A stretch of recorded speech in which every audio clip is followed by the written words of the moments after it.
So let's move on to the next point, which is rather deep and important, and which is that all knowledge is fundamentally second order. What do I mean by second order? All knowledge is about something. It's about being. Being is first order. Knowing about being is second order, right? So the raw sensations of this fork are the being. That's first order. And then your knowledge of the fork, including the fact that it is a fork and whatever a fork is used for and what you think a fork is made out of, where it came from, where it's going, and etc. And the fact that it's called a fork and all the associated concepts that come with fork, all of that is second order. I want you to notice that. You couldn't have all those associations and ideas about what to do with it, how it works, what it's for, what it's made out of. You couldn't have any of that if you didn't have the thing there to begin with. I mean, it's pretty obvious, right? This is not rocket science. It's pretty obvious.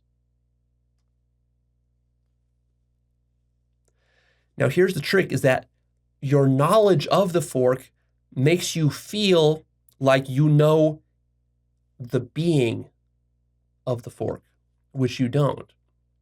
You know what the fork can be used for.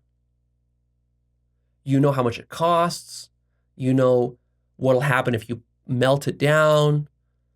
You know where it came from, and so on.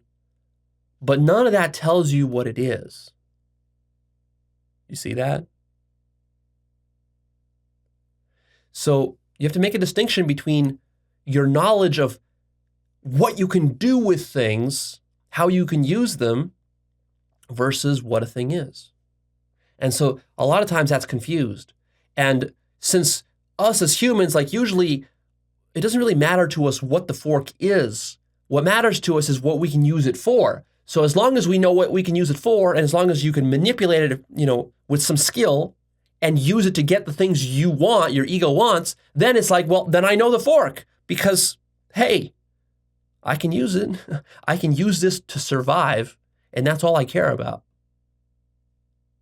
And then the question of what is the being of this fork, who even gives a fuck? That's not even a valid question anymore. See, it gets so bad that then some scientists will tell you that, Leo, that's not even a valid question. That's just some sort of metaphysical question, like, how many angels can dance on the head of a pin kind of question. But it's not that kind of question, because the being of the fork is the thing that allows for everything else that you know about it.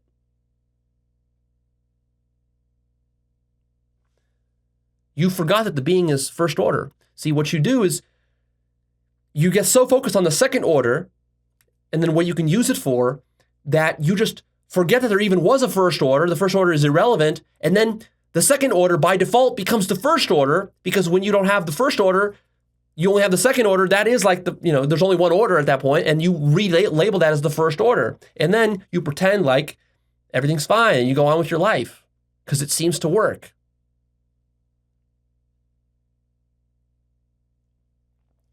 So what I want you to recognize is that conceptual knowledge is a way of avoiding direct confrontation with the mystery of the first order, the being. Another word for being is consciousness.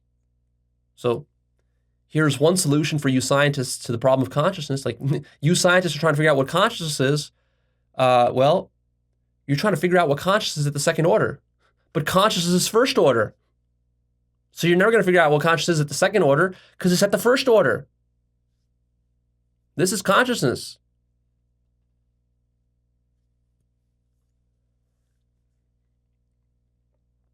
So if you care about consciousness, then you should care about the first order. And notice, if you stop caring about the first order, you've stopped caring about reality, because reality is nothing but first order.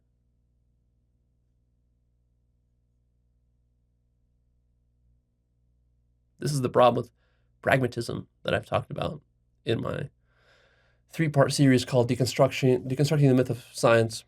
I believe I talked about it mostly in part 2, but maybe part 3 as well. I forget.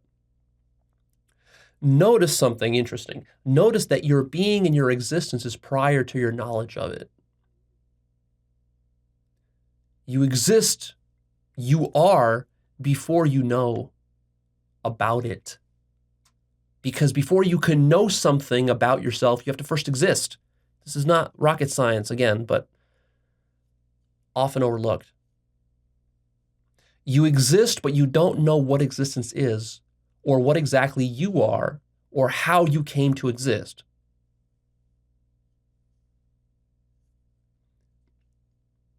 You are alive prior to your knowing what life is.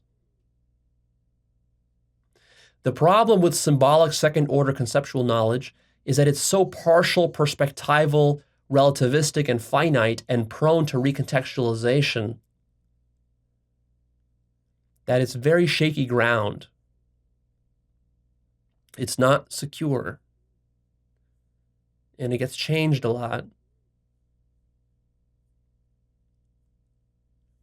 What do I mean by prone to recontextualization? See my episode called Understanding Recontextualization, where we talk about that. So this fork, if you really do this work deeply, eventually this fork will get recontextualized. See, right now you think this fork is a material metal object made of atoms. Eventually, when you awaken, this fork will get recontextualized as your own mind, or as God, as consciousness. It'll also get recontextualized as infinity. Right now, you see this fork as a finite object. It'll turn into an infinite object if you become sufficiently woke. Fundamentally, knowing infinity is not possible. Why? Because knowing is second order. You are infinity, but infinity cannot fully know itself. Because knowing is a subset of that infinity, which means knowing is infinity. The isness is so direct, it's prior to being able to self-reflect or to grab around and grasp itself, for the same reason that a hand cannot grasp itself. Reality or infinity cannot grasp itself because it is itself.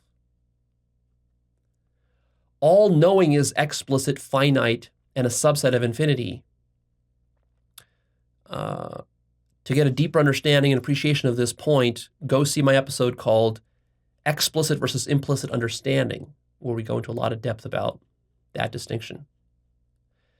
Being is inherently irreducibly mystical, mysterious. That's ultimately what mystical means. See, people have the wrong kind of connotation about mystical. Mystical can kind of mean like, oh, it's kind of like airy-fairy or fantastical. That's not really what mystical means. Truly what mystical means is that it's something that's so fundamental that it's too profound to be known. Like I said earlier, it's too profound to be known. So not knowing is mystery. And that's where mysticism comes from, because it's mysterious. And what does mysterious mean? What does mystery mean? Mystery just means that it's infinite, it's first order, therefore you can't grasp it with the second order. That's mystery. This is why mysticism is correct, because you can't grasp infinity with a second order. Or another way to put it is that you can, but the grasping of it will always be partial and finite and biased, and therefore you will forever miss the infinitude, its full infinitude. This is why scientists cannot find God. You can't find God because God is the totality of everything, and the totality of everything cannot be grasped by a subset of that totality. See? A subset is not the superset. That's what it boils down to. The belief or assumption that reality can be explicitly explained, that needs to be dropped. That's the fundamental error of science.